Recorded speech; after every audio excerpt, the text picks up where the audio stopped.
আপনাদের নতুন বছরের আনন্দগুলোর সাথে কিন্তু ছেলে খেলা হয়ে যেতে পারে। 2025 চলে যাচ্ছে আর 2026 আসছে। দুনিয়াটা শেষ হোক কিংবা না হোক, তবে ফ্রস্টাররা আগামী 1 জানুয়ারির মধ্যে কিন্তু আপনাদের সবার ব্যাংক ব্যালেন্সটাকে শেষ করে ফেলার প্ল্যানিং অলরেডি করে ফেলেছে।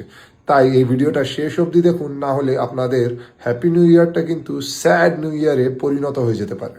নতুন বছর শুরু হওয়ার সাথে সাথেই আপনাদের মোবাইল ফোনে আপনাদের আত্মীয় স্বজন এবং বন্ধু বান্ধবদের হ্যাপি নিউ ইয়ারের মেসেজ আসবে, এবং এই সময়ের সুযোগটাই কিন্তু সাইবার ফ্রস্টাররা পুরোপুরিভাবে নেওয়ার চেষ্টা করবে। আপনার হোয়াটসঅ্যাপে আপনার কোনো চেনাশোনা ব্যক্তির মোবাইল নাম্বার থেকে হ্যাপি নিউ ইয়ার নামের একটি ফাইল আসবে, যেটাকে আপনি কিছু না বুঝে শুনেই আপনার অজান্তেই ওপেন করে ফেলবেন এবং ফরওয়ার্ডও করে দেবেন। কিন্তু যে কোনো নাম্বার থেকে যদি আপনার হোয়াটসঅ্যাপে কোনো হ্যাপি নিউ ইয়ার নামের একটি ফাইল আসে বা মেসেজ আসে যার শেষে .apk লেখা থাকে, সেই ফাইলটাকে কিন্তু ভুল করেও কখনো ওপেন করবেন না।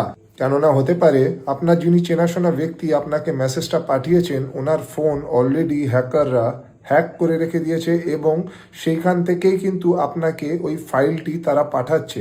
আপনি যেই মুহূর্তে ফাইলটা আপনার ফোনে ডাউনলোড করে দেবেন, আপনার ফোনে কিন্তু ম্যালওয়্যার হওয়া শুরু হয়ে যাবে এবং আপনি কিন্তু আপনার ফোনের, আপনার হোয়াটসঅ্যাপের এবং ফোন রিলেটেড যা যা অ্যাপ আছে সব কিছুর কিন্তু টোটাল কন্ট্রোলটি আপনি হারিয়ে ফেলবেন। এবং তারপরেই আপনারই হোয়াটসঅ্যাপ থেকে ফ্রস্টাররা আপনার চেনাশোনা লোকজন, বন্ধুবান্ধব এবং পরিবারের লোকজনকে ফাঁসিয়ে দিতে পারে। তাই বন্ধুরা, হ্যাপি নিউ ইয়ারের যে শুভেচ্ছা বা শুভকামনা জানানোর জন্য কোনো ফাইল ইউজ না করে শুধু টেক্সট মেসেজ ইউজ করুন, এবং কোনো রকম কোনো এপিকে ফাইল যদি আপনার মোবাইল ফোনে, হোয়াটসঅ্যাপে আসে হ্যাপি নিউ ইয়ার লেখা, সেগুলোকে কিন্তু কোনোভাবেই কারুর কাছে ফরওয়ার্ড করবেন না। সবাই অ্যালার্ট থাকুন, সবাই সুস্থ থাকুন, সেফ থাকুন, এবং আমার এই ভিডিওটা যদি ইনফরমেটিভ আর ইউজফুল মনে হয় তাহলে বেশি বেশি করে শেয়ার করে দিন। আর আমার কাছ থেকে এরকম আরও ভালো ভালো ভিডিও পাওয়ার জন্য আমার প্রোফাইলটাকে যাওয়ার আগে ফলো করতে ভুলবেন না। জানো, জয় হিন্দ, জয় ভারত।